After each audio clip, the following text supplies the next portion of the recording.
Hi friends, welcome to my channel JK competitions. ఈరోజు క్లాస్లో భాగంగా మనం విద్యా దృక్పథాలు పర్స్పెక్టివ్స్ ఇన్ ఎడ్యుకేషన్ అనే టాపిక్ నుంచి 30 ఇంపార్టెంట్ ఎంసీక్యూను మనం డిస్కస్ చేయబోతున్నాం. 30 ఇంపార్టెంట్ ఎంసీక్యూస్. ఈ ఎంసీక్యూస్ ఇంతకుముందు గత టెట్ డిఎస్సి ప్రశ్న పత్రాల్లో వచ్చిన ప్రశ్నలు కాబట్టి టైం వేస్ట్ చేసుకోకుండా మనం క్లాస్ స్టార్ట్ చేద్దాం. దానికంటే ముందుగా మనం కొన్ని విషయాల గురించి ముందు డిస్కస్ చేద్దాం, కొన్ని కార్యక్రమాల గురించి. ఆ తర్వాత ఇంపార్టెంట్ బిట్స్ ని మనం డిస్కస్ చేద్దాం. ఇక్కడ ఫస్ట్ కార్యక్రమం ఏదంటే జిల్లా ప్రాథమిక విద్యా కార్యక్రమం, డిస్ట్రిక్ట్ ప్రైమరీ ఎడ్యుకేషన్ ప్రోగ్రామ్. దీన్ని డిపిప్ అంటారు. దీని గురించిన వివరాలు మనం చూద్దాం. దీని యొక్క లక్ష్యాలు, ఎందుకు ఇది జిల్లా ప్రాథమిక విద్యా కార్యక్రమం ఏర్పడింది. ఒకటి ఏంటంటే ప్రాథమిక విద్యా వ్యవస్థను పునరుజ్జీవింప చేయటానికి. రెండవది, ప్రాథమిక విద్యను సార్వత్రికం చేయాలనే లక్ష్యాన్ని సాధించడానికి. ప్రైమరీ ఎడ్యుకేషన్ ని దేశవ్యాప్తంగా అది సాధించడానికి, ఆ లక్ష్యాన్ని సాధించాలని ఆ కార్యక్రమంలో భాగంగా ఈ డిపిప్ అనే కార్యక్రమాన్ని కేంద్ర ప్రభుత్వం ప్రవేశపెట్టింది. తర్వాత జిల్లా ప్రాథమిక విద్యా కార్యక్రమం డిపిఈపి యొక్క ఇది కేంద్ర ప్రాయోజిత పథకం. కేంద్ర ప్రభుత్వం ప్రారంభించిన ప్రాయోజిత పథకం. ఇది 1994లో ప్రారంభించబడింది. ఇవి ఈ ముఖ్యమైన పాయింట్లు ఈ జిల్లా ప్రాథమిక విద్యా కార్యక్రమం గురించి. తర్వాత టాపిక్, ఈ డిపిప్ యొక్క ప్రాథమిక లక్ష్యాలు ఏంటి? ఒకటి, పిల్లలందరికీ ప్రాథమిక విద్యను ఫార్మల్ లేదా నాన్ ఫార్మల్ స్ట్రీమ్ ద్వారా అందించడం.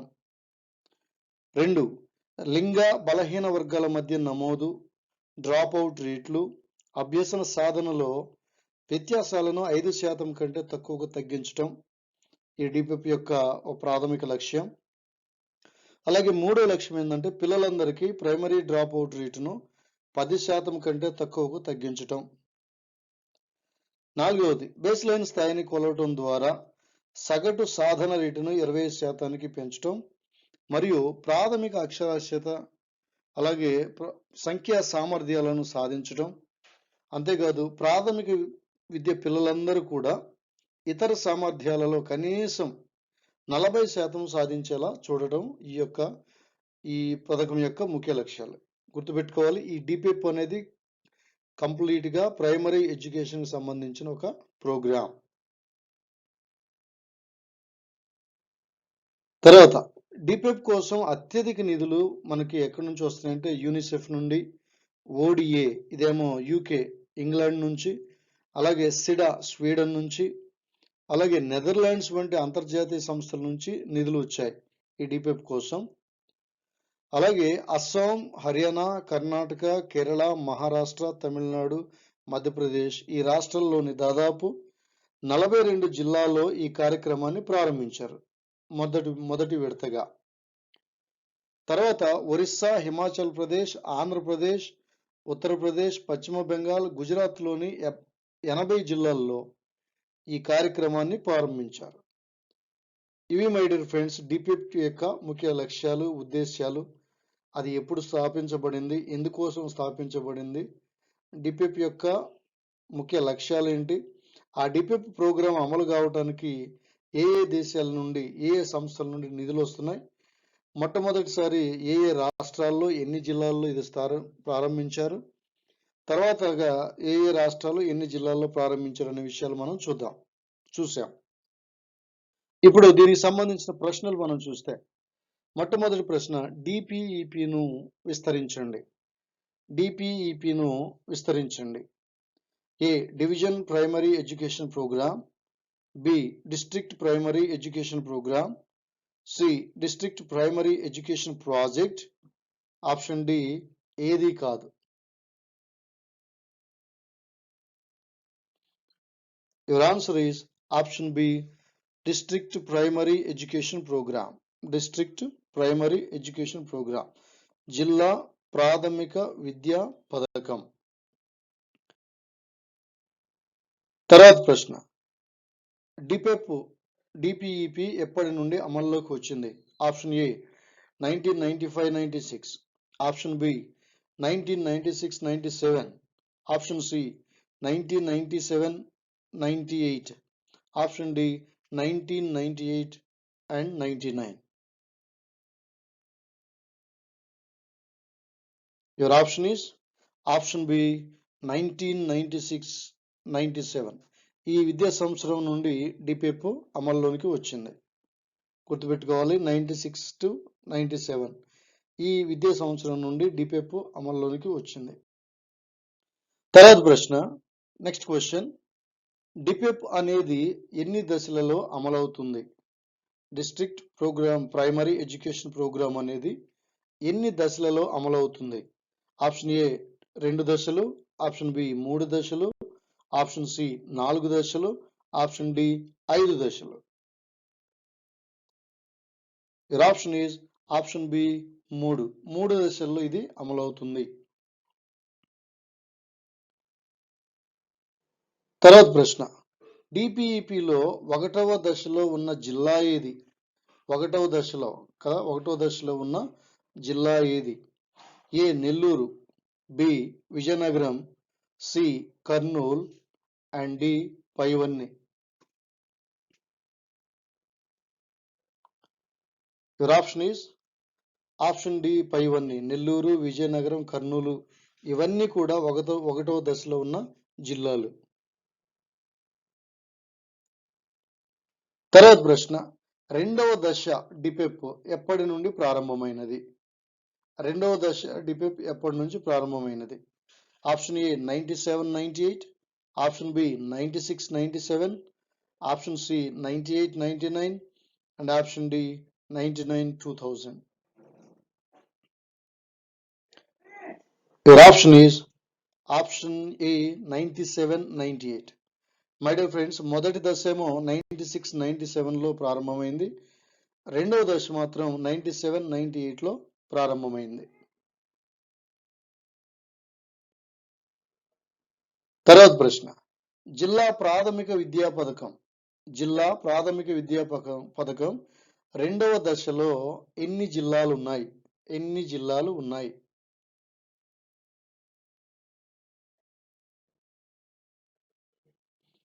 ఆప్షన్ ఏ ఆప్షన్ సి 14 జిల్లాలు, ఆప్షన్ సి 14 జిల్లాలు ఉన్నాయి.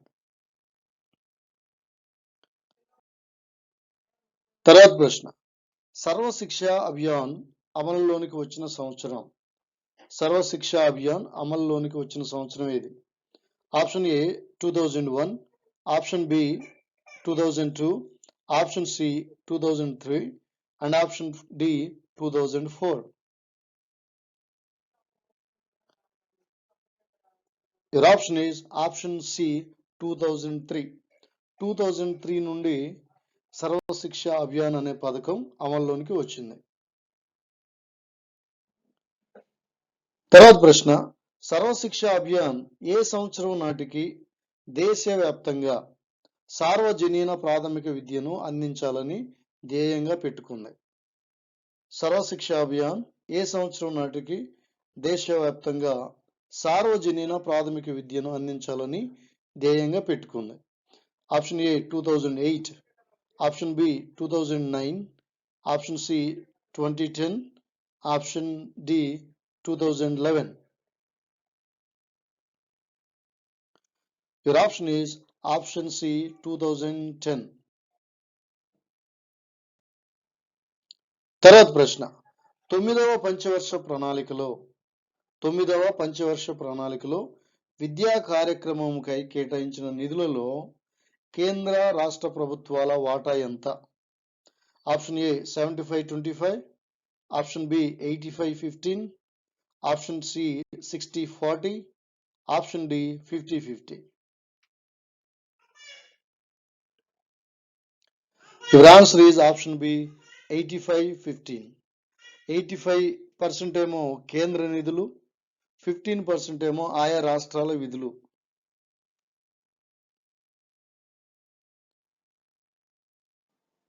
నెక్స్ట్ క్వశ్చన్, 10వ పంచవర్ష ప్రణాళికలో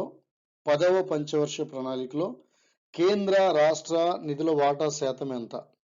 అంటే ఈ డిపిప్ ప్రోగ్రాము అది నిర్వహించడానికి కేంద్ర రాష్ట్ర ప్రభుత్వ నిధుల వాటా శాతం ఎంత? Option A 75-25, option B 85-15, option C 60-40 and option D 50-50. Your answer is option A 75-25. My dear friends, 9వ పంచవర్ష ప్రణాళికలోనేమో 85-15, 10వ పంచవర్ష ప్రణాళికలో 75-25. అంటే కేంద్రం యొక్క ఆ వాటా తగ్గుతూ వచ్చింది, రాష్ట్రం యొక్క వాటా పెరుగుతూ వచ్చింది, గమనించాలి. ఇప్పుడు మనం సర్వశిక్ష అభియాన్ అనే కార్యక్రమం, ఆ పథకం గురించి కొన్ని విషయాలు మనం చూద్దాం.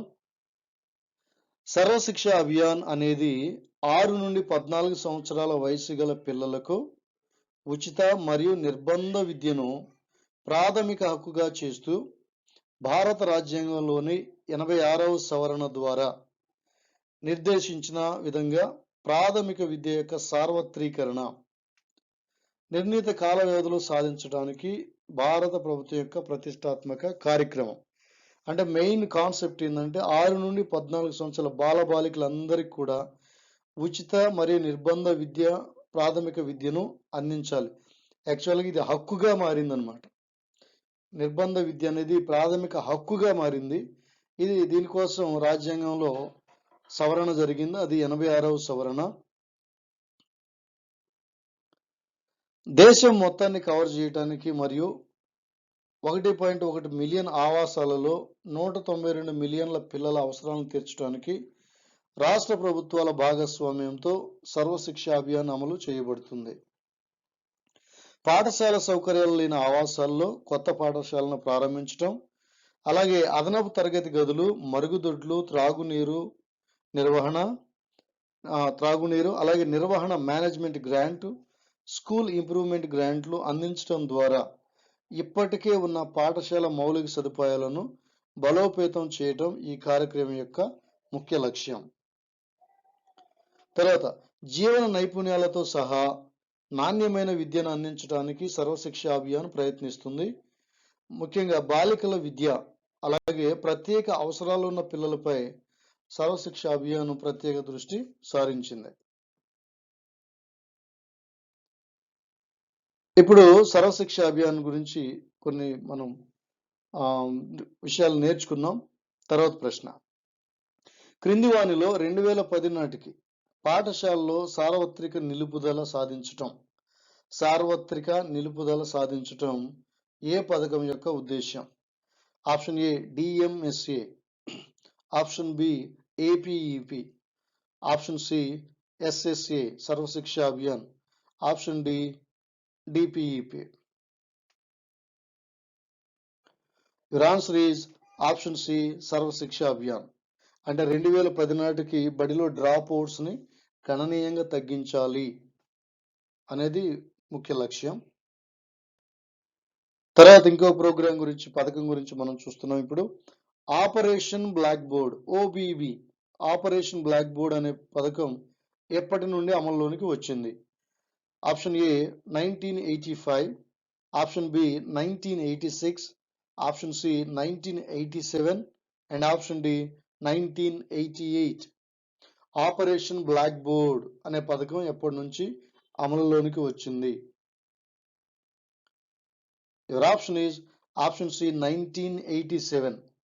1987.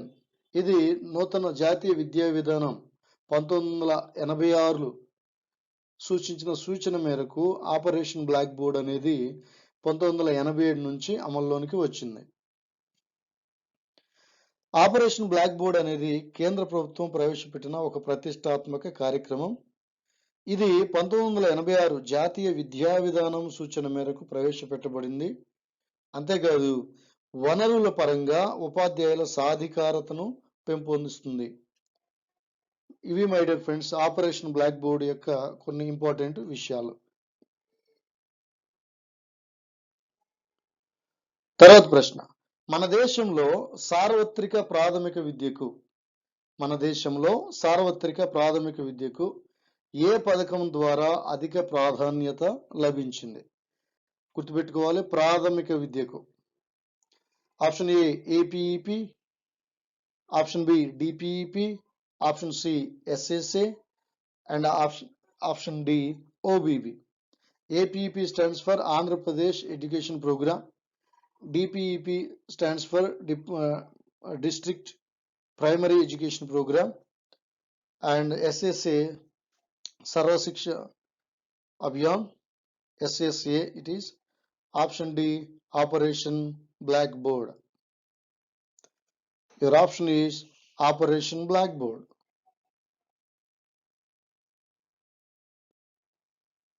తర్వాత ప్రశ్న, ఆపరేషన్ బ్లాక్ బోర్డ్ పథకం ద్వారా ఎంతమంది ఉపాధ్యాయులు ఉన్నత ప్రాథమిక పాఠశాలలో అంటే అప్పర్ ప్రైమరీ స్కూల్లో నియమించబడ్డారు?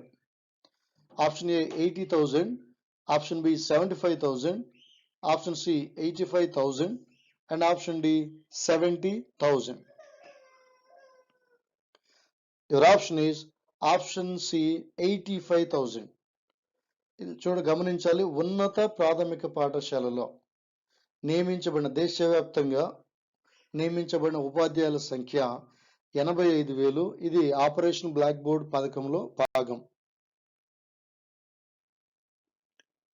నెక్స్ట్ ప్రశ్న, ఆపరేషన్ బ్లాక్ బోర్డ్ పథకం ద్వారా ఎంతమంది ఉపాధ్యాయులు ప్రాథమిక పాఠశాలల్లో నియమించబడ్డారు? Option A 80,000, option B 75, option C 85 and option D 70. Your option is option A 80,000.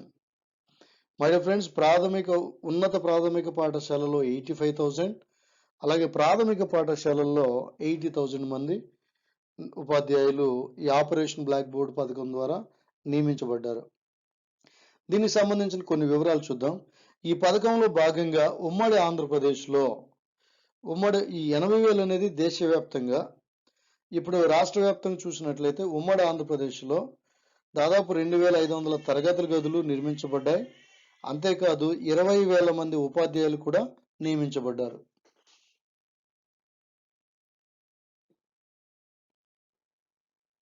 తర్వాత ప్రశ్న, ఏ సంస్థ లేదా కమిటీ సిఫార్సుల మేరకు ఆపరేషన్ బ్లాక్ బోర్డ్ ఏర్పడింది? ఏ సంస్థ లేదా కమిటీ సిఫారసుల మేరకు ఆపరేషన్ బ్లాక్ బోర్డ్ ఏర్పడింది? Option A Kothari commission 64-66, option B Mudaliar commission 52-53, option C 1986 జాతీయ విద్యా విధానం, అలాగే యశ్పాల్ కమిటీ.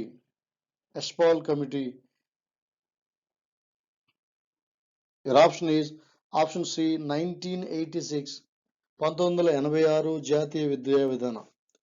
దీన్ని మనం రెండవ జాతీయ విద్యా విధానం కూడా అనొచ్చు. మొదటిదేమో 1968, రెండవదేమో 1986. మొదటిదేమో 1968 కొఠారి కమిషన్ యొక్క సూచన మేరకు ఆ విద్యా విధానం. ఇది 1986 విద్యా విధానం మాత్రం అప్పటి ప్రధానమంత్రి రాజీవ్ గాంధీ గారి యొక్క చొరవ.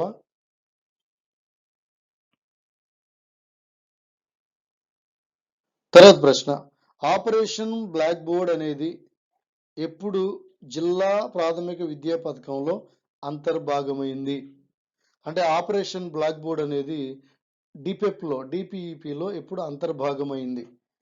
Option A 1985-86, option B 86-87, option C 93-94 and option D 94-95. Your option is option D 94-95. My dear friends, ఇక్కడ ఆపరేషన్ బ్లాక్ బోర్డు డిపెప్లో అంతర్భాగమైంది 1994-95 సంవత్సరంలో. నెక్స్ట్ ప్రశ్న, ఆపరేషన్ బ్లాక్ బోర్డ్ అనేది ఎప్పుడు సర్వశిక్షా అభియాన్లో అంతర్భాగమైంది? ముందు ప్రశ్న ఏమో డిపెప్లో ఇప్పుడు అంతర్భాగమైంది. ఈ ప్రశ్న మాత్రం సర్వశిక్షా అభియాన్లో ఎప్పుడు అంతర్భాగమైంది? Option A 2001-2, option B 2002-3, option C 2003, 2004, and option D 2004 and 5. Your option is option B 2002 to 2003.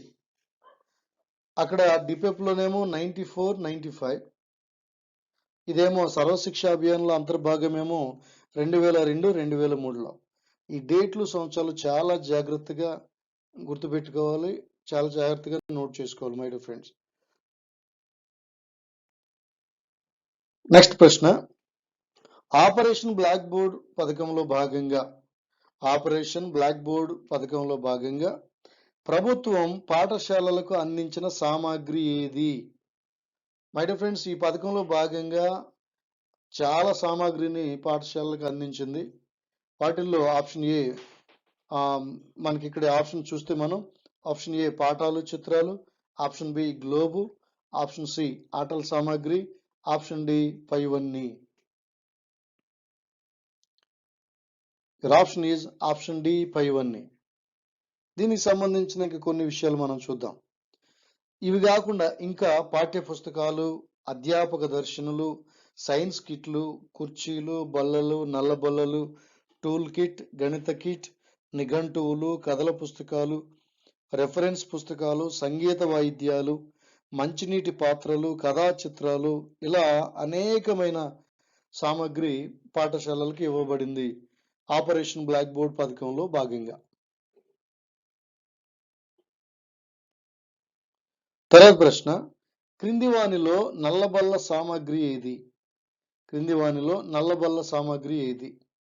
Option A వీడియోలు, option B television, option C గణిత kit, and option D tape recorder. Correct option is option C గణిత kit. ఈ గణిత kit అనేది నల్లబల్ల సామాగ్రికి సంబంధించినది. మిగతావన్నీ కూడా అవి ఆ టెక్నాలజీకి సంబంధించినవి. వీడియోలు, టెలివిజన్, టేప్ రికార్డ్, ఇవన్నీ టెక్నాలజీకి సంబంధించినవి. తర్వాత ప్రశ్న, ఎంపవర్మెంట్ అనే ఆంగ్ల పదానికి అర్థం ఏంటి? ఏ అభివృద్ధి, బి సంక్షేమం, సి సాధికారత, డి పైవన్నీ. Your option is option C సాధికారత. ఎంపవర్మెంట్ అంటే సాధికారత అనే అర్థం.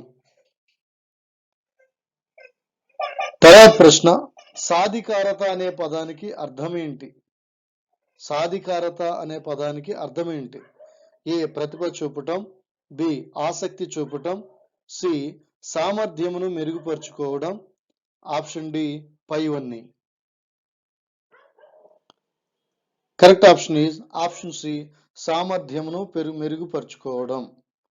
ఎంపవర్మెంట్ అంటే తెలుగులో సాధికారత అంటే సామర్థ్యాన్ని మెరుగుపరుచుకోవటం అని అర్థం. తర్వాత ప్రశ్న, సాధికారత గల ఉపాధ్యాయులు విషయ విశ్లేషణతో పాటు సృజనాత్మక పద్ధతులను, వనరులను ఉపయోగించి విద్యార్థుల్లో ఆలోచనను రేకిస్తారు మరియు పలు అనుభవాలను వారికి కలిగించి వారి సమర్థతను ఇనుమడింపచేస్తారు అని అభిప్రాయపడింది ఎవరు? Option A John Dewey, option B Freud, option C Goodman, and option D Longman. Your option is option C Goodman.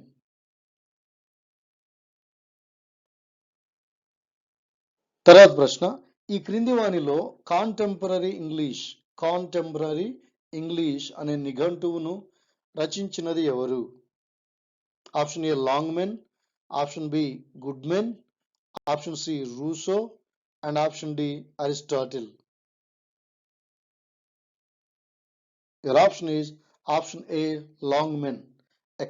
Contemporary English అనే నిఘంటువు రచించిన వారు లాంగ్మెన్.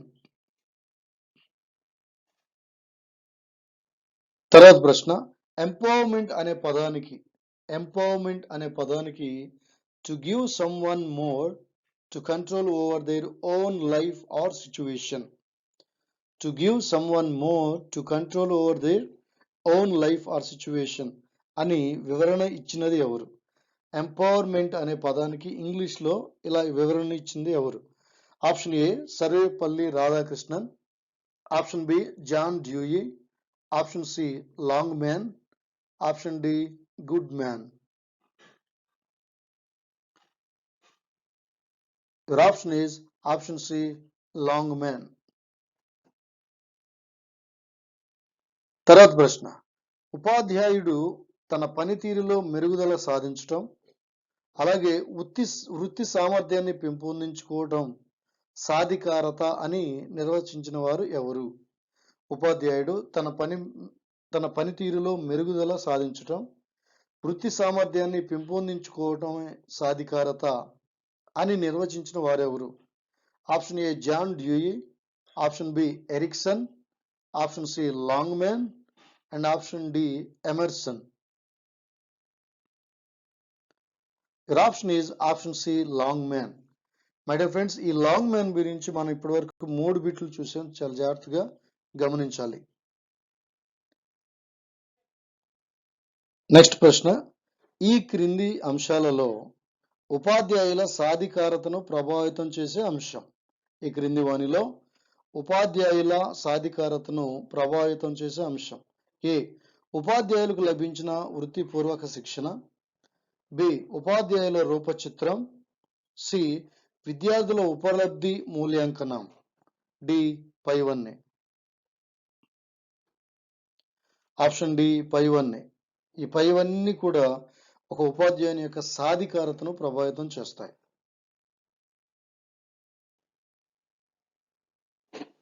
తర్వాత ప్రశ్న, ఉపాధ్యాయులకు తన వృత్తి పట్ల ఉన్న నిబద్ధత, గౌరవాలు విద్యా వ్యవస్థను తీవ్రంగా ప్రభావితం చేసే కారకం ఏది? ఆప్షన్ ఏ అభిరుచులు, ఆప్షన్ బి ఆశయాలు, ఆప్షన్ సి ఆసక్తులు అలవాట్లు అండ్ ఆప్షన్ డి పైవన్నీ. Your option is option D పైవన్నీ. చివరి ప్రశ్న, విద్యావేత్తల అభిప్రాయం ప్రకారం ఉపాధ్యాయుల సాధికారత ఎన్ని స్థాయిలను ప్రభావితం చేస్తుంది? Option A 1, option B 2, option C 3 and option 4 D 4.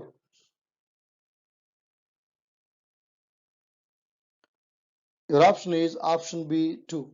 ఉపాధ్యాయుల సాధికారత 2 స్థాయిలను ప్రభావితం చేస్తుంది. ఇవి మై డియర్ ఫ్రెండ్స్, ఈరోజు మన క్లాస్లో 30 ఇంపార్టెంట్ బిట్స్ని మనం చూసాం. ఈ బిట్స్ అన్ని కూడా ప్రీవియస్ ఎగ్జామ్స్లో రిపీట్ అవుతున్న ప్రశ్నలు కాబట్టి జాగ్రత్తగా నోట్ చేసుకోండి.